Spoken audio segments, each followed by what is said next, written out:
Tapi cingis nay Yang Me aja shine kedalam dia Bangan long sakia kajing shisha Putra me yo iya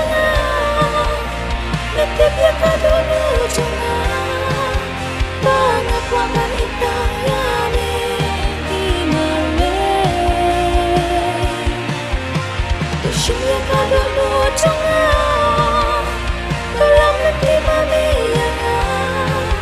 Rengkatan dengan ya kanjeng syirkei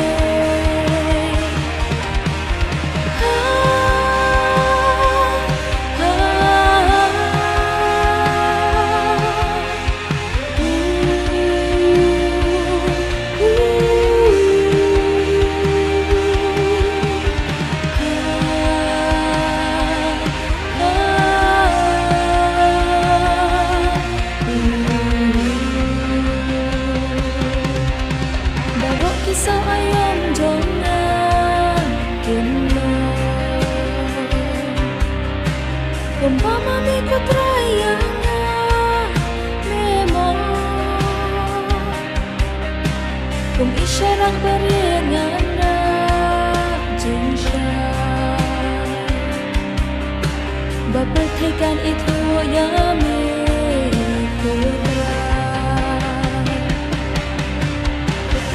Yo iya nga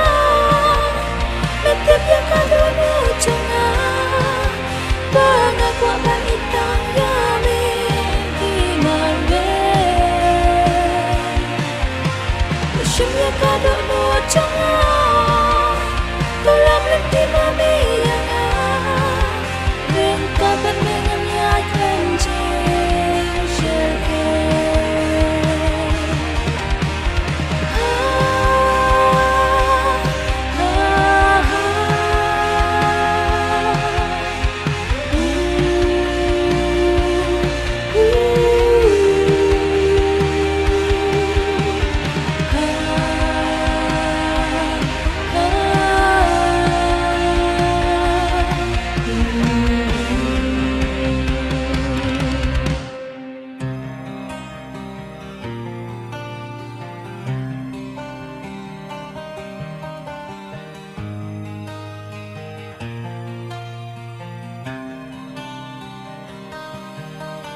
Laka dodot mentang akloi bantri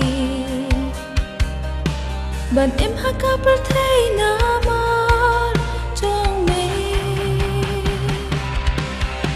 Tukren kutrayak mi ngadon hangni Mentang akloi ban lek